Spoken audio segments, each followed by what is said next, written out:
उस बात को आगे बढ़ाएंगे। लेकिन मैंने कॉम्प्लेक्स नंबर पे 2 वीडियो दे दिया है, सेकंड वीडियो में कुछ प्रॉब्लम होने के कारण वीडियो थोड़ा छोटी बनी थी। तो थर्ड वीडियो आज हम लोग देखेंगे, कुछ आई पे ही चर्चा करेंगे, क्योंकि देखिए जो भी आपके कॉम्पिटिटिव एग्जाम में जो क्वेश्चन आने वाले हैं वो आई से रिलेटेड ही आने वाले हैं, ठीक है ना। तो इसलिए आई को, और पूरा का पूरा टॉपिक आपका किस पे पूछिए, आई या आप कह सकते हो आयोटा पे डिपेंड करता है, ठीक है ना। तो इसलिए उस आयोटा के बारे में हमको अच्छे से नॉलेज होना जरूरी है। तो और कुछ बातों पे आयोटा के और कुछ बातों पे हम लोग क्या कर लेते हैं, चलिए कोशिश कर लेते हैं क्या होता है, ठीक है ना। तो आयोटा में अगर देखा जाए, अगर ऐसे लिखा हो आई की पावर 27, आई की पावर 37, आई की पावर 47, आई की पावर 57, और डिवाइड में अगर लिखा हो, डिवाइड में अगर लिखा हो आई की पावर 17, आई की पावर 17, आई की पावर कितना 27, आई की पावर कितना 37, आई की पावर 57, ऐसे लिखा हो। तो हम लोग क्या करेंगे, ध्यान से देखिए, दो चीज कर सकते हो, या तो डायरेक्टली आई का मान रख दीजिए, या तो ऊपर नीचे आई कॉमन ले लीजिए। या तो डायरेक्टली आई का मान रखना है, या तो ऊपर नीचे आई को क्या कर लेना है, कॉमन कर लेना है, ठीक है ना। तो पहले हम कॉमन करके लगाएंगे, फिर वैल्यू रख के लगाएंगे, ठीक है बेटा। तो पहले अगर कॉमन करोगे तो कॉमन क्या होता है, सबसे कम पावर वाला। तो आई की पावर 27 बचा कितना 1 प्लस आई की पावर 10, आई की पावर 20, आई की पावर 30, ठीक। बटे में क्या आई की पावर 17 कॉमन होगा ना, सबसे कम पावर वाला कितना है बेटा 17 है, 17 सबसे कम पावर वाला है, तो इसको आप कॉमन कर लीजिए। बचा कितना है यहाँ पे 1 प्लस आई की पावर 10 प्लस आई की पावर 20 प्लस आई की पावर 30, राइट। इसको हमने कैंसिल आउट कर दिया, तो आई की पावर कितना आ गया बेटा 27 आ गया, बटे आई की पावर 17 आ गया, राइट। ऊपर जाएगा तो पावर घटता है, ऊपर जाने के बाद पावर क्या होता है, घटता है। तो अगर हम 17 घटा देंगे तो आई की पावर कितना बचा 10 बचा, और आई की पावर 10 को आप लिख सकते हो आई की पावर 8 इंटू आई स्क्वायर। आई की पावर 8 4 का गुणज है तो 1 आया, और आई स्क्वायर -1 आया, तो बेटा आंसर क्या आ गया -1, राइट। आंसर क्या आ गया -1। अच्छा, इसी का अगर हम डायरेक्टली वैल्यू रखें, अगर डायरेक्टली वैल्यू रखें तो डायरेक्टली वैल्यू मैंने कहा था बेटा 4 से आप डिवाइड करोगे, 4 से क्या लगाओगे, डिवाइड लगाओगे। अगर रिमाइंडर 1 आया, 0 आया, तो इसका मतलब आंसर 1। अगर रिमाइंडर 1 आया तो आंसर आई, अगर रिमाइंडर 2 आया तो -1, अगर रिमाइंडर 3 आया तो माइनस का आई। ये हमने ऑलरेडी आप लोगों को बताया है, ठीक है ना। क्या होता है बेटा, अगर रिमाइंडर 1 आया, 0 आया, तब क्या आंसर 1, अगर रिमाइंडर 1 आया तो आंसर आई, रिमाइंडर 2 आया तो आंसर -1, और अगर रिमाइंडर 3 आया तो आंसर माइनस आई, ठीक है ना। ये हम ऑलरेडी पहले से बता चुके हैं। तो अगर वैल्यू पुट करें तो वैल्यू पुट करके देख चेक कर लेते हैं। अगर आई इक्वल टू हमने 27 को अगर 4 से डिवाइड किया तो रिमाइंडर कितना आया, अरे 4 6 जा 24, 3 रिमाइंडर कितना है 3, इतना तो आता है ना। 27 को भैया 4 से भाग करोगे तो भागफल कितना आएगा, शेषफल कितना आएगा 3 ही तो आएगा। अरे 27 को 4 से कर रहे हो, 4 6 24 3 27, तो शेषफल 3 आया तो माइनस का आई, ठीक है ना। फिर देखो आई के पावर 37 को अगर करोगे 4 9 36, 4 9 36 1 37, तो कितना बचा, 1 बचा तो आई है, ठीक। 47 को अगर करोगे तो कितना, 11 चौका 44 3 47, 3 बचा तो माइनस आई।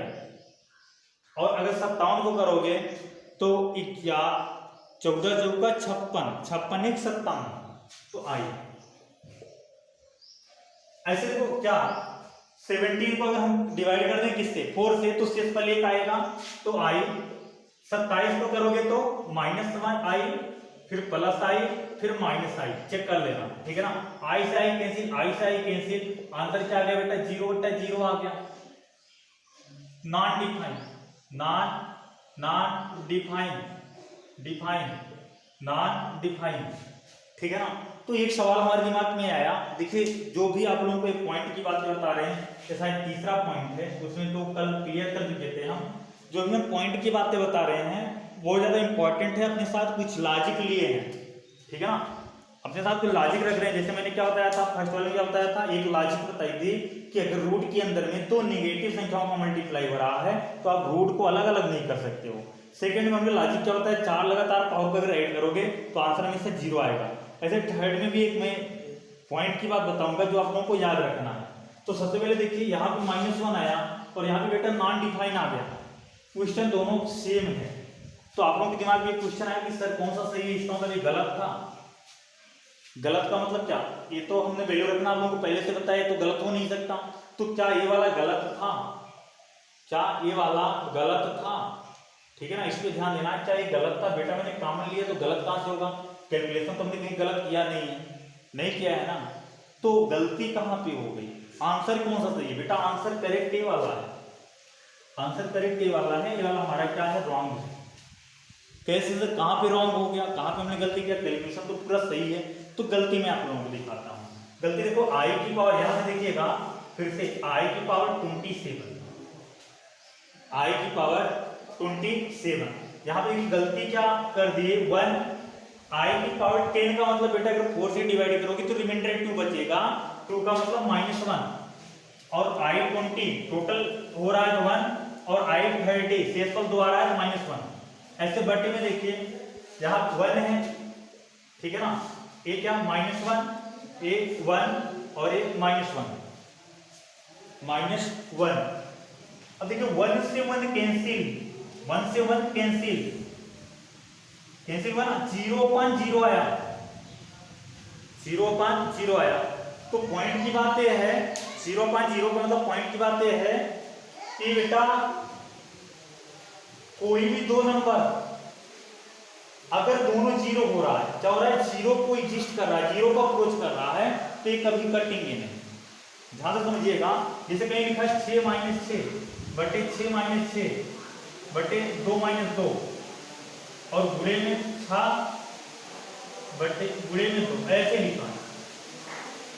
तो बच्चा क्या करता है ना, बच्चा अच्छा ऐसे लिखा हो, बच्चा क्या करता है ना, इन दोनों को काट देता है, इन दोनों को काट दिया और लिखा 6/2 बराबर आंसर 3। तो बेटा ये नहीं कटेगा, क्यों, क्योंकि ये 0 को अप्रोच कर रहा है, जब तक 0 आएगा तब तक नहीं कटेगा दोनों। हाँ अगर 0 नहीं आ रहा है तब आप काट सकते हो। जैसे यहाँ पे क्या होता, 6 - 4 होता, यहाँ पे 6 - 4 होता, तब कटता, क्योंकि दोनों 0 नहीं आ रहा है। लेकिन अगर 0 आ रहा है तब नहीं कटेगा, ये दोनों 0 आ रहे हैं, दोनों के दोनों 0, इसका भी, इसकी भी वैल्यू 0 आ रही है, इसकी भी वैल्यू 0 आ रही है, इस वजह से ये दोनों कटेंगे नहीं, ठीक है ना।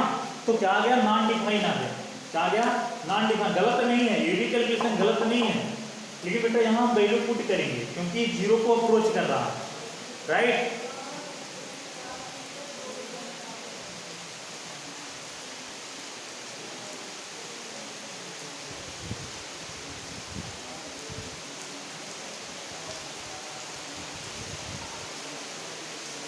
नेक्स्ट हम लोग देख लेते हैं अगला क्या है। अगला है, अगली पॉइंट की बात है 4, ठीक है ना। इसको भी आप लोग नोट कीजिएगा, कहीं लिखा है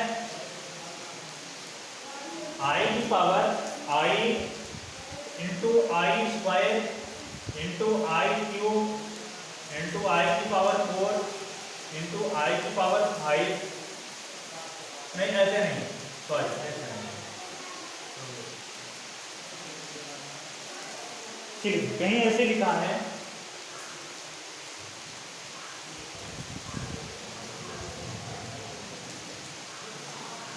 आई की पावर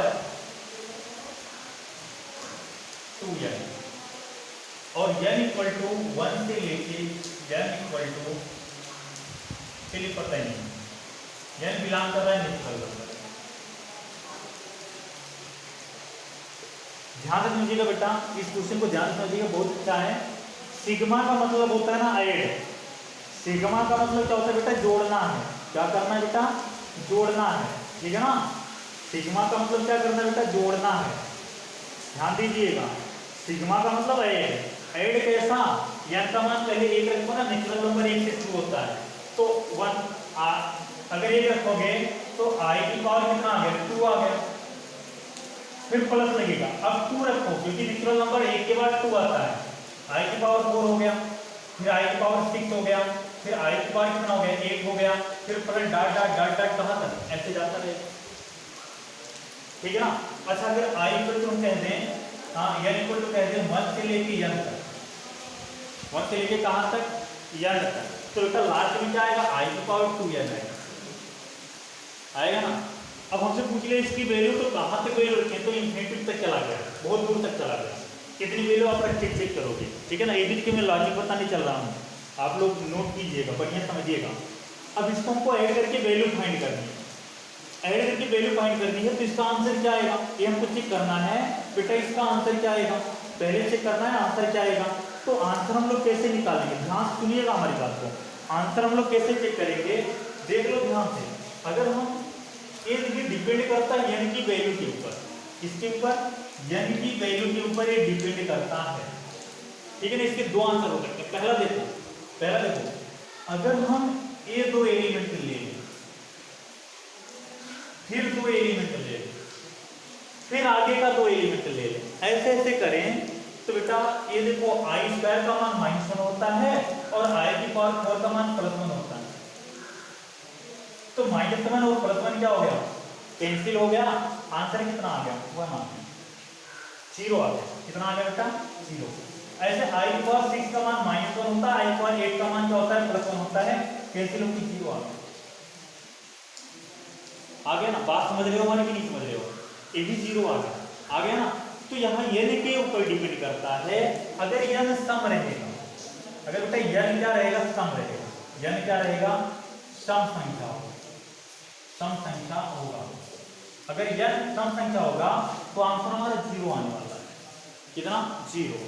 अगर विषम संख्या होगा, विषम संख्या होगा बेटा आंसर क्या आने वाला है, -1 आने वाला है। मैं क्लियर करता हूँ, ठीक है, थोड़ा एग्जांपल देता हूँ, i की पावर 2, i की पावर 4, i की पावर 6, i की पावर 8, i की पावर 10, i की पावर 12, i की पावर 14, i की पावर 18, चलिए इतना करते हैं। देखो पहले सम है कि विषम है, 1 2 3 4 5 6 7 8, सम है ना, सम है तो देखो बेटा 2 2 का पेयर बन गया, इसका आंसर 0 मैंने दिखा दिया, पहले से दिखा दिया ना।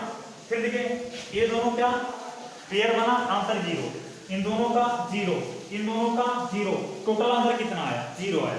जब सम है तो आंसर 0 आ रहा, इसके में अगर एक एलिमेंट और होता i की पावर 18, दिख रहा है, 1 मिनट देख लें,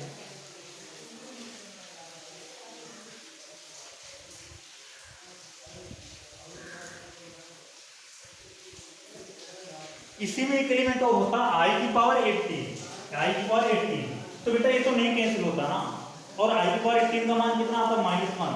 अब देखो इसमें विषम है, 1 2 3 4 5 6 7 8 9, विषम आया ना, तो इसका मतलब अब क्या होगा, आंसर कितना आ गया, -1 आ गया। तो ये आप लोग याद रखिएगा कि अगर सम होगा तो आंसर 1 और विषम होगा तो आंसर नहीं, अगर सम होगा तो आंसर 0 और विषम होगा तो आंसर -1, ठीक है ना। इतना आप लोग पढ़िए, इसके बाद आई से रिलेटेड क्वेश्चन आप एनसीईआरटी से लगाते रहिए ताकि जल्दी से हम लोग क्वेश्चन सॉल्व कर सकें। नेक्स्ट डे से हम कुछ क्वेश्चन सॉल्व करना है।